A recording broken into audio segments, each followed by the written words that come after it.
What's up, hello? My name is Emma and welcome to another Recent Reads where I review all of the books that I have read recently. Now, these books aren't necessarily that recent. These are the last 12 books that I read at the end of 2020, and this is, I believe, from like November to December. Before we dive into all of the book reviews, I want to give a big thank you to today's video sponsor, which is Native.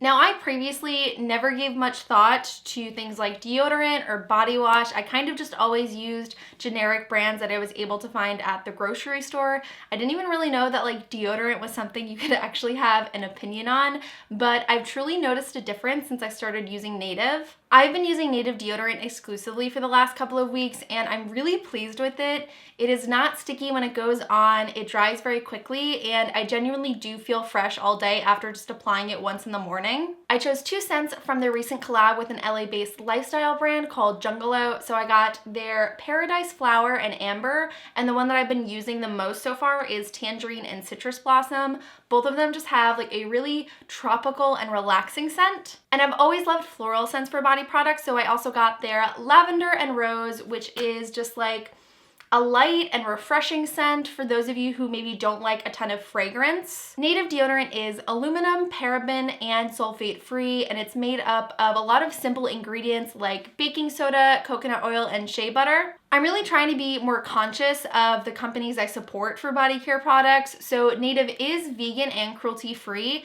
and they also recently released a plastic free line of deodorant where a portion of those proceeds go towards fighting plastic pollution. They have free shipping within the US, and they do also ship to multiple other countries. 3 deodorants from Native are normally $33, but if you use my link in the description along with the code emmmabooks, you'll get them for only $24, which is 33% off. I think it's a really great deal, and like me, you can now be set on deodorant for quite a while because there is nothing worse than getting up in the morning and realizing that you're out of deodorant. So thank you to Native for sponsoring this video, and thank you to you all for supporting Native because doing so really helps my channel.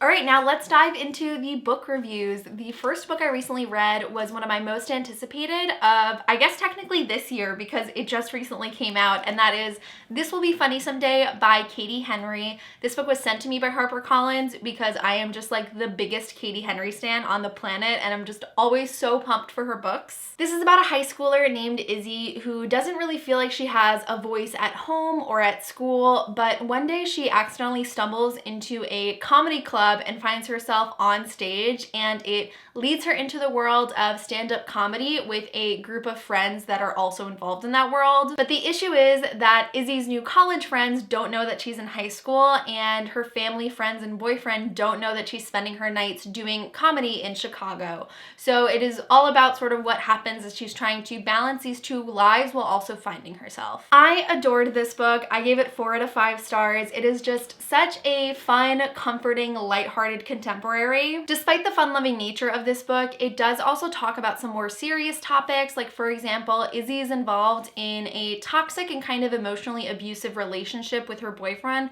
which I think is a really important topic to cover when writing books for teens. There's also some talk about sexual harassment, along with some discussions about privilege and identity. I found I was really able to relate to Izzy because I was also a teenager in high school who had lots of college friends, though they did know that I was in high school. But I also came from a place where I feel like I really didn't have a voice when I was younger, and the overall message of this book is really empowering and uplifting about finding your own strength within. Izzy also has an auditory processing disorder, which makes it difficult for her to hear things that people are saying in loud contexts, and I just thought that that was an awesome thing to include in a book because it's not something that gets a lot of representation. The only real critiques I had about this book is that I found it like a little predictable. I feel like a lot of times in YA you kind of know what you're gonna get going into the story. And I also just was really annoyed with Izzy at a lot of points because of how much she is lying and how much those lies created additional problems for herself. But then again, like, teenagers lie. I lied a lot as a teenager. And I think that just really speaks to the fact that many of the characters in this book are very flawed, but I think that does make them more realistic. I really love This Will Be Funny Someday. If you are looking for an easy read that's just gonna lift your spirits while having a bit more weight behind some of the topics that are discussed, I definitely recommend you pick it up along with all of Katie Henry's backlist because I think that her books are just so fantastic and that more people need to read them. The next book I recently read is You Are Not Alone by Greer Hendricks and Sarah Pekkanen. This story follows a woman named Shay who at the beginning of a story witnesses a woman die of suicide by jumping in front of a subway train. And from there, her life has kind of really changed forever as she, feels a real connection to this woman who is a complete stranger to her, and then gets involved with this group of other women who are led by twins named Cassandra and Jean. And I feel like that's kind of all I want to say. So there's clearly some dark themes in this book talking about suicide, sexual assault, and drug use, and really heavy themes. But I loved this book. I am such a huge fan of this writing duo. This is, I think, the third book that they've written together and the third book that I've read from them.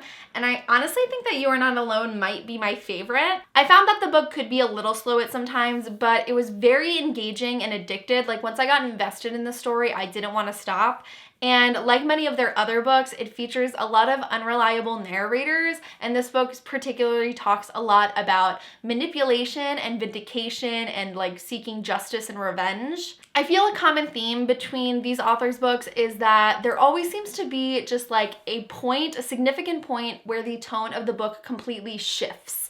And it leaves you questioning like everything you have read about the book so far, and it's just full of unanticipated twists and turns that you really can't predict until you get to the next point in the story. The main narratives of the story follow Shay, Cassandra, and Jean, but there's also a couple of other point of views of some of the women that are a part of this group that you get to know in the story.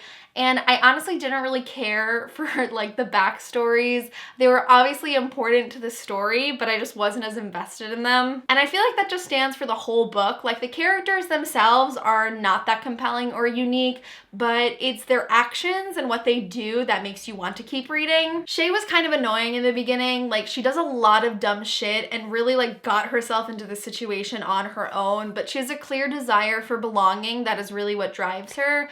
And by the end of the story, I really started to like pity her and kind of feel the emotion she was feeling of being like so trapped and hopeless. Cassandra and Jean, on the other hand, like really don't stand on their own. They just felt like kind of like cold and removed from the story the entire time. I listened to the audiobook of this one and I really enjoyed my time listening. Like I said, it was just so addictive and I wanted to know what happened next. It's suspenseful, twisted, and thought-provoking, and I would just definitely recommend anything this author duo writes to anyone who loves thrillers.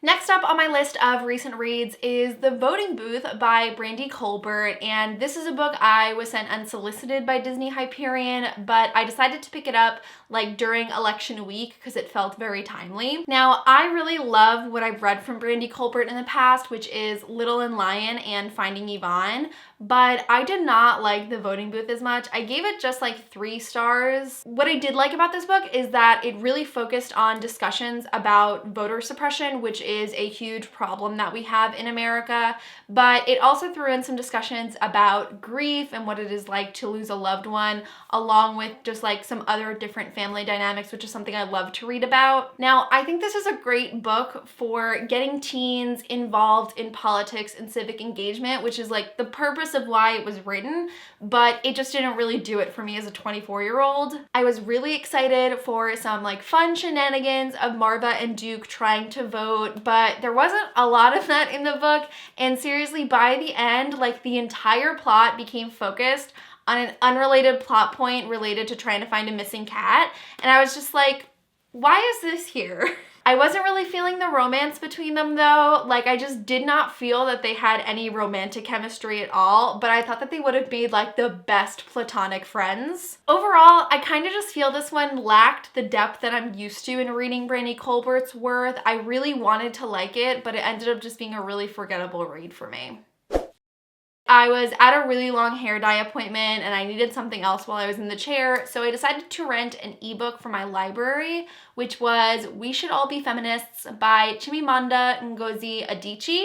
This was another quick and easy read to get through in one sitting, and I thought it was like a great opportunity because I've been wanting to read this collection of essays for a long time, but unfortunately I really didn't like it. So I think this is a pretty fair introduction to just like very baseline what is feminism, but because I've taken like college and graduate classes on things like the psychology of women and a really big focus on social and cultural considerations, I just don't feel like I gained a single new thing from this read. Now, of course, this is a really short collection of essays. It's not trying to be a super extensive discussion on the many layers of feminism, but I was just really hoping for like some new takeaways because this is like one of the #1 books recommended about feminism, and I was just sort of left with like, yep, that's what feminism is, and that's like why it's important. I think it would have been really great for me to read like 4 or 5 years ago, but just not at the level I'm at now. And another thing that was troublesome while reading is while this book does talk a little bit about the intersectionality of women and drawing on from the author's experiences living in Nigeria and being a Nigerian woman, I did find the book overall very cisgender focused and heteronormative. This was my first time ever reading something from Chimamanda, and I had heard several different discussions about her being trans exclusionary in the way that she talks about feminism, but even so, I was still a little surprised to like see that so glaringly expressed on the page. On the positive, I did really like the writing style, and there were some really good quotes to take away from it, and I've also watched a couple of her talks like online and in classes, so it does make me want to read some of her maybe more fleshed out works in the future, but this one just left me like really disappointed and wishing I had read something else. All my friends gave this book like 4 to 5 stars, and I'm like, what am I not seeing? The next book on my recent reads is Such a Fun Age by Kiley Reid. This is a story of a Black woman named Amira who is like a sort of full-time babysitter for a woman named Alexis. And one day when Amira is sort of called into work like off hours, she takes the child to a grocery store and she's accused of like stealing or kidnapping the child because she's a Black woman and this is a white child. I really loved this book. I gave it 4 out of 5 stars, and I just thought it was such a great narrative of how white allyship is so often self-serving, and there are many people who truly believe that they're doing good things for marginalized communities when their true motive is just to feel good about themselves and have others think highly of them. I believe that so much of the value of the story really comes from its absolutely brilliant subtext and when you are really able to critically analyze the events of this story. Whereas if you're someone who just is sort of passively reading and not really engaging with what the plot means, it could leave a lot of readers feeling underwhelmed. I came across a lot of critiques about the writing of this book, specifically people like really did not like the dialogue, and I'm trying really hard to remember, but I just like don't recall having any problems with it. I found it to be a very easy breezy read, and I definitely want to read more from Kiley Reid in the future. I loved reading from Amira's perspective. I think that a lot of women in their 20s could relate to her. She just like wants to live and like find her purpose in life and what she's meant to be doing, and there's just so many people that are just really trying to save her, and what she really needs to find is like that self-agency to make changes in her own life. And Alexis, who I'm calling Alexis because I listened to the audiobook and I was like, oh, that's how we pronounce it, I guess. Alexis was equal parts intriguing but infuriating. She is self-centered, hyper-focused on how people view her, thinks that she is like such a great person while also being so out of touch with reality. Now, something described in the synopsis is that there is a video of the grocery store exchange between Amira, the child, and the grocery store like security guard who stops her. And I had assumed that like the video going viral was going to be like a really big point of the story because it's mentioned in the synopsis. And it honestly did not come into play until much later in the story. So because of that, I was expecting some more plot from this book, but at its heart, it is deeply character driven. It is truly a novel about 2 women and what happens when their lives intersect. And that story is like really propelled by discussions of like race, class, and influence. I loved it though. I'm so happy I read this book. It was a quick read that was very engaging, and if you haven't picked this one up yet, I definitely recommend. Next up on my recent reads, I have Punching the Air, and this was also sent to me by HarperCollins. This is a novel written in verse by writer Ibi Zoboi and Dr. Youssef Salaam, who you may know as one of the now exonerated Central Park Five. And it is a story about a black teen named Amal, who at the start of the story is imprisoned for a crime he did not commit. This book was so good. Like, the second I heard about it, I was like, oh my gosh, I have to read it, and it did not disappoint at all. I ended up giving it 5 out of 5 stars, and it became one of my like honorable mentions for favorite books of the year. The prose in this book, being written in verse, is just so beautiful and lyrical. I had gotten a taste of Ibi Zoboi's poetry in Pride, but I really enjoyed seeing it fully fleshed out in a novel. I say this all the time when talking about novels in verse because I previously was so scared of novels in verse because I do not like poetry like at all. But I love novels written in verse because like it's just a different way of telling a story. It has all the aspects of a traditional fiction novel, but with just like more pretty writing. And because it's written in prose, it was so easy to read and quick. Punching the Air does a great job of exploring how the prison system is akin to legalized slavery, and it draws a lot of parallels to the Middle Passage and America's history with slavery, and I just thought that it was so well done. It really balances the devastation of how the justice system fails and oppresses Black and brown people while softening it with the love of poetry and art and really finding hope within yourself. And I love the aspects of humanity that this story really captures, with Amal being viewed as a man, a hardened criminal, when he's really just a boy. And I also enjoyed, of course, the family dynamics. I love reading about families and different types of families, but Amal's family was a bit of light in all of this darkness. It is so poignant and powerful. I just could not put it down as soon as I started reading. I almost read it in one sitting. And so if you're looking to learn a little bit more about these topics, or just find a story that's really going to like punch you in your heart and feel heavy afterwards, I love reading books like that. So if you're like me, Punching the Air is definitely one to put on your TBR.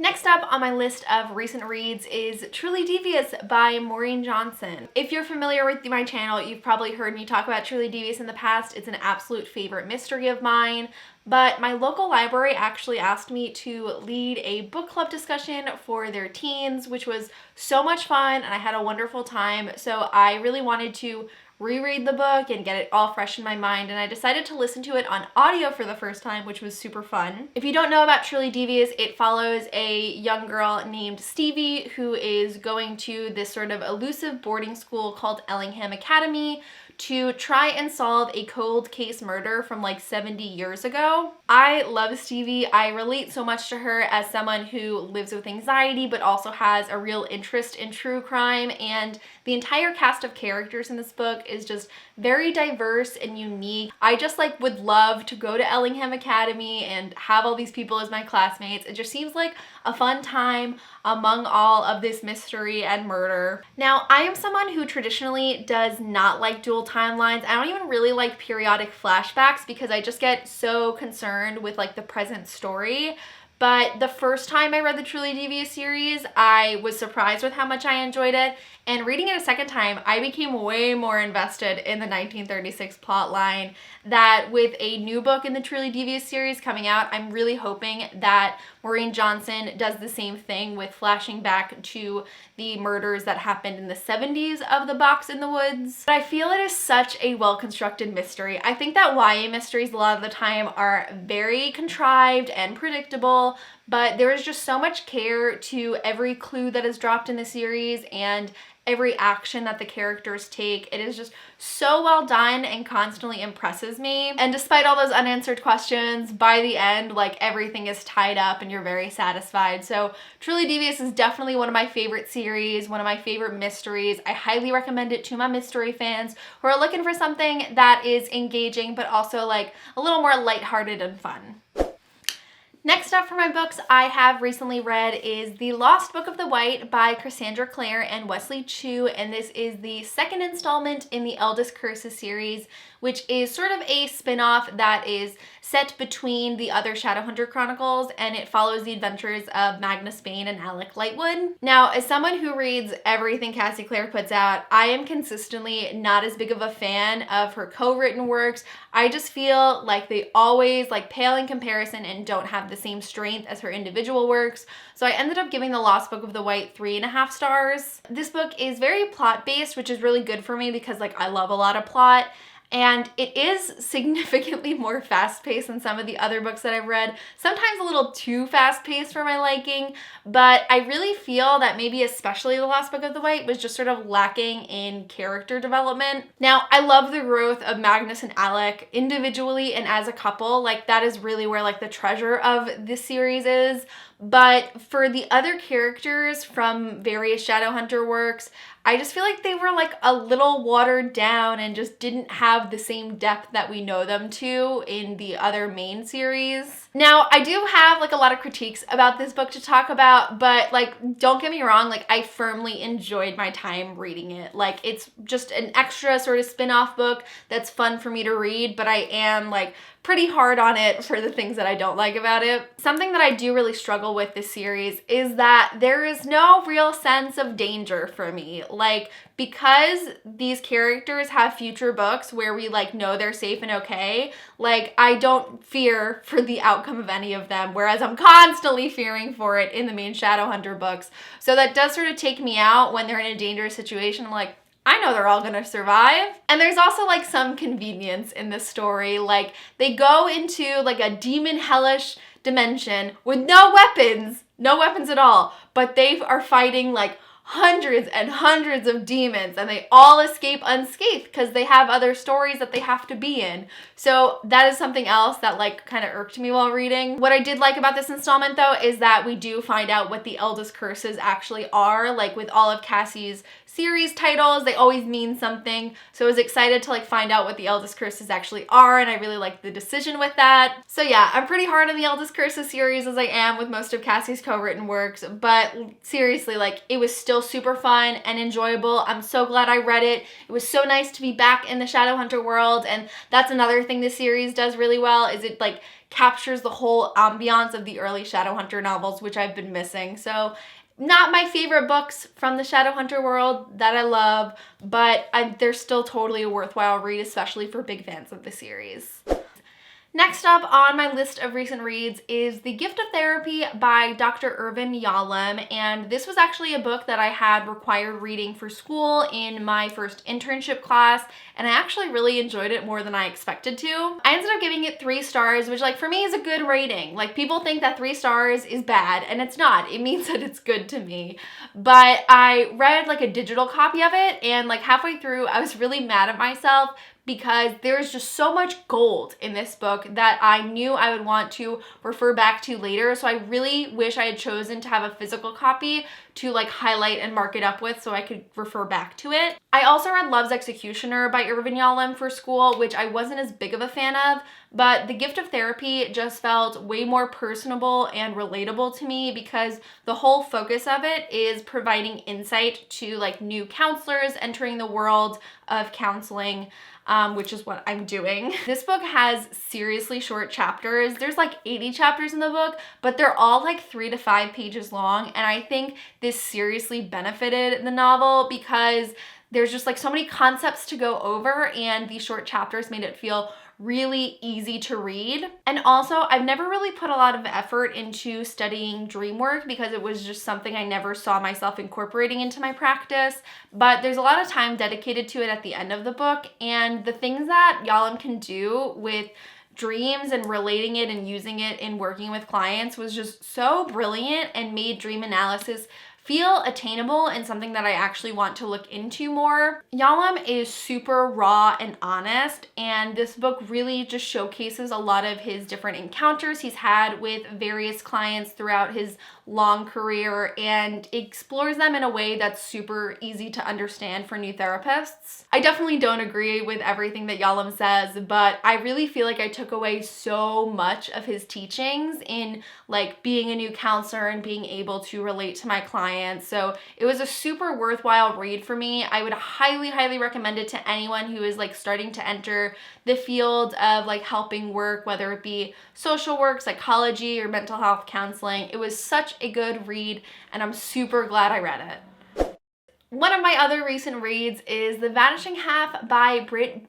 This is another book that I listened to the audio version of that was provided to me by Penguin, and this was a book that I definitely was interested in when like it first came out and lots of people were hyping it up, but I just like didn't see myself getting to it. It felt a little bit outside of what I typically choose to read for pleasure. But it wasn't until I had a friend who chose it as her book club's book of the month that I was like, hey, this is an opportunity for me to read it. And I had so much fun discussing this book with like a bunch of strangers that I didn't know, but they all had really diverse, different perspectives on the book, and it was such a great, like, fun little conversation to have, so I'm excited to continue going to some of those book club meetings. This is a generational historical fiction novel that starts with two sisters living in the South, and they decide to run away from their small town that's plagued with a lot of racism when one of these sisters sort of disappears without a trace, and it just follows these two sisters along with their daughters throughout their lives, and there's just so much to talk about. This is a really in-depth character study of these four women's lives, which is like not normally what I pick up, as I said, but I surprisingly really loved this book. I gave it 4.5 out of 5 stars, and it was another one of my honorable mentions for favorites of 2020. I really wish that the POVs in this book were more balanced. Like, this book starts off super heavy on Desiree's chapters, and then it focuses more on Jude, and then we focus on Stella, and then we focus on Kennedy. And I am just the type of person that when there are multiple perspectives in a book, I really want them to be super balanced, everyone has the same page time, and they're evenly spread out throughout the book. And while I can see that there was like super intentional reasoning behind why the book was formatted this way, I think a little bit more balance and switching it up would have helped me stay engaged. The pacing of this book is pretty slow, and I felt that it was excessively slow in the beginning, but once like the plot started to kick in and we started to hear from some of the other characters, I was so engaged and just could not put this book down. I loved the character relationships in this book so much, and there's so many. There's Desiree and her twin sister Stella, Desiree and her mom, Desiree and Early, Desiree and her daughter Jude, Jude and Reese, Jude and Kennedy, Kennedy and her mother Stella. The character arcs for each of them alone are just so fascinating and well fleshed out, but it's really like the connections between each of them that are just so unique and wonderful, and oh my god, I just loved it so much. This story explores so many deeply important themes like racism, it being internalized and externalized, colorism, family abuse and trauma, and it really showcases like how differently it can manifest in the lives of people depending on the person. They were just all like so well developed. Everything about this book was just really well constructed. This is like a big packed book. There is so much content to it, and I feel like I really can't adequately express all my feelings about it when it's smushed into another wrap up, but I really loved this book. I feel like it challenged me as a reader and like well brought me outside of my own experiences. I just really loved it, and I cannot wait to go through some of Britt Bennett's other works. I'm like really motivated to read some more from her in the future.